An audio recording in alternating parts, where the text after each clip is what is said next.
Hello दोस्तों, मैं आप सभी लोगों का अपने YouTube चैनल पर स्वागत करता हूं। दोस्तों, रीट 2022 सिलेबस को लेकर के बहुत सारे लोगों के मन में बहुत सारे सवाल हैं।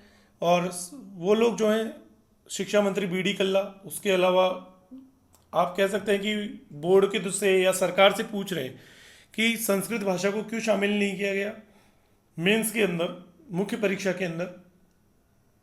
उसके अलावा रीट 2022 का जो एक स्तर है वो इतना हाई क्यों रखा गया, लेवल 1 का लिए भी एक तरीके से उच्च माध्यमिक स्तर, और बीएड के लिए मतलब लेवल 2 वालों के लिए भी एक तरीके से आप कहें तो स्नातक का स्तर।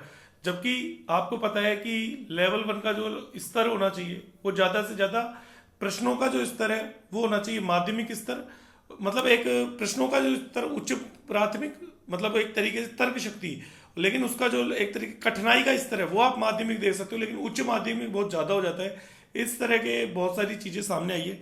चलिए ट्वीट्स पढ़ते हैं। पहले संस्कृत को लेकर के जो मन में सवाल है उसका एक आंसर आया है कि भाई 1 से 5 तक जो है संस्कृत विषय भी नहीं है तो संस्कृत कैसे होगी। ये सही बात है दोस्तों, आपको पता है कक्षा 1 से 5 तक मुख्य जो है वो संस्कृत जो है नहीं पढ़ाई जाती बच्चों को, इसलिए उसको मुख्य परीक्षा में नहीं रखा गया है। इंग्लिश पढ़ाई जाती है इसलिए उसको रखा गया है।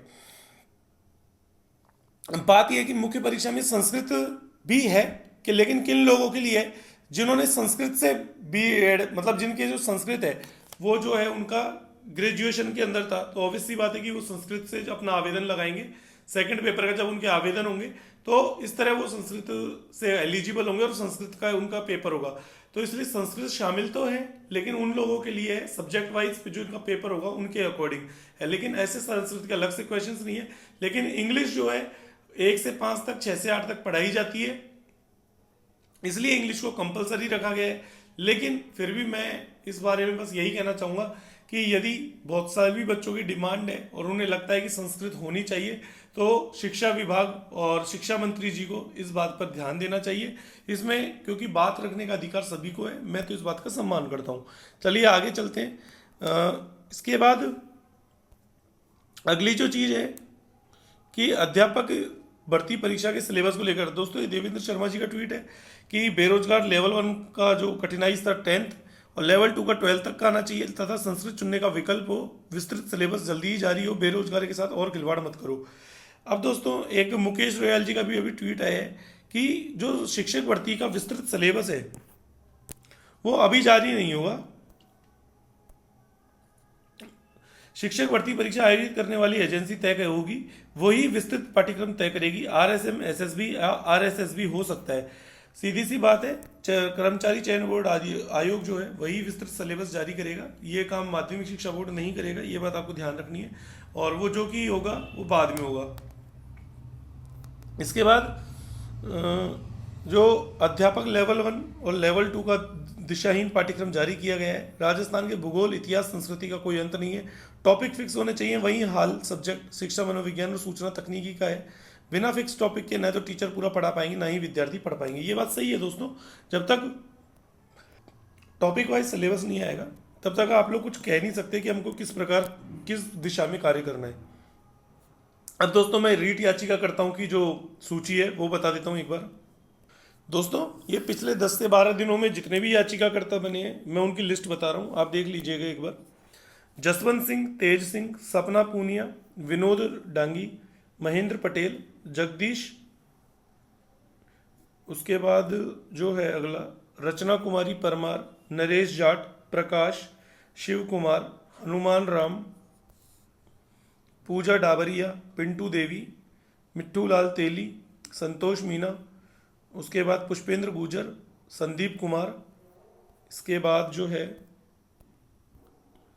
सीमा विश्नोई, किस्मत कुमारी लोहार, रंजीत सेन, प्रेमराज गुजर, ये सॉरी 2 बार आ गया इनका नाम, नंद किशोर सैनी। अब दोस्तों जिन भी लोगों का ऑफलाइन, ये ऑफलाइन सूची है, मैं आपको एक बात बताना चाहता हूँ, जिनका ऑफलाइन नाम आ गया ना, आप ये समझ करके चल रहे 99% तो छोड़ो, 110% उनका जो नाम है वो ऑनलाइन जरूर आ गया। लेकिन जिनका ऑफलाइन नहीं आया पैसे देने के बाद भी, उनको थोड़ी मेरी रिक्वेस्ट है कि वो लोग जो है क्या बोलते हैं 7737616207 इस नंबर पर अपना जो भी आपने पैसा दिया था उसका रिसिप्ट और लॉगिन आईडी, एडमिट कार्ड और आधार कार्ड, ये 3 चीज़ें सेंड कर दें, आपका नाम जरूर आ जाएगा। क्योंकि दोस्तों कई बार क्या होता है, भूल चूक से कोई बच्चा रह जाता है तो उसको बड़ी समस्याओं का सामना करता है, तो इसलिए मुझे बड़ी इस चीज़ से बड़ी तकलीफ है। और यदि किसी का पैसे देने के बाद ऑफलाइन नाम भी नहीं आया है तो प्लीज़ एक बार कमेंट बॉक्स में बता देना कि सर मेरा नाम ऑफलाइन भी नहीं आया, ताकि उसका नाम मैं ऐड करवा दूंगा। उसको टेंशन लेने की बिल्कुल ज़रूरत नहीं है। और क्या कहते हैं, आप लोगों को जिसको नाम जुड़वाना है वो जुड़वा लेना। 11 तारीख को आपकी सुनवाई है, देखते हैं उसमें क्या होता है। और बाकी कोई भी अपडेट होगी आपको समय समय पर मैं यथावत रूप से दे दूंगा। दोस्तों रीट लेवल 1 लेवल 2 के कोचिंग्स स्टार्ट हो चुकी है, बैचेज स्टार्ट हो चुके हैं। जितना जल्दी हो सकता है अपना सिलेबस कंप्लीट करने पे ध्यान दीजिए, क्योंकि अब आपके आज 2 अप्रैल हो चुकी है, आपके पास केवल 3.5 महीने के आसपास बच रहे हैं। तो ध्यान से अच्छे से तैयारी करें, रीट 2022 नज़दीक ही है। तो इस वीडियो में इतना ही, धन्यवाद। एक दोस्तों साथ ही मैं आप लोगों को एक चीज़ और दिखाना चाहता हूँ कि रीट लेवल 1 का जो डेटा मेरे पास अभी तक आया है, तो उसका डेटा भी मैं आपको एनालिसिस करके बता देता हूँ, थोड़ा सा एक बार देख लीजिए। तो दोस्तों कल 215 लोगों के आसपास डेटा आ गया था, मैंने देखा भी नहीं है। और काफ़ी अच्छी प्रोग्रेस है कि आप लोग वो पूरा सहयोग कर रहे हो कि केवल 5-10 लोग डेटा फिल कर देते हैं, बाकी लोग फिल ही नहीं करते।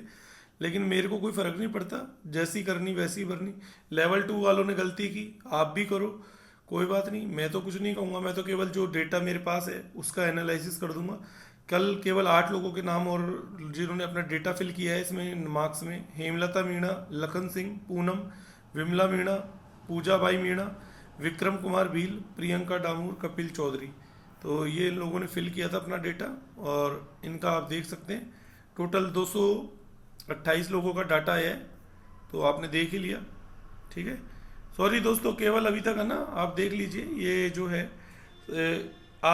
कल जो है केवल एक इंसान का डेटा आया, कपिल चौधरी, जिनके 137 नंबर है। बाकी तो खैर ये जमा हुआ डेटा है सारा। तो बहुत अच्छी प्रोग्रेस चल रही है। मेरे को आप लोगों पे बहुत ज़्यादा गर्व है कि आप लोग बिल्कुल अपना डेटा नहीं दे रहे। कोई बात नहीं, कोई फ़र्क नहीं पड़ता, हम तो जो आ जाए वेलकम, नहीं आए उससे भीड़ कम, सीधी सी बात ये है।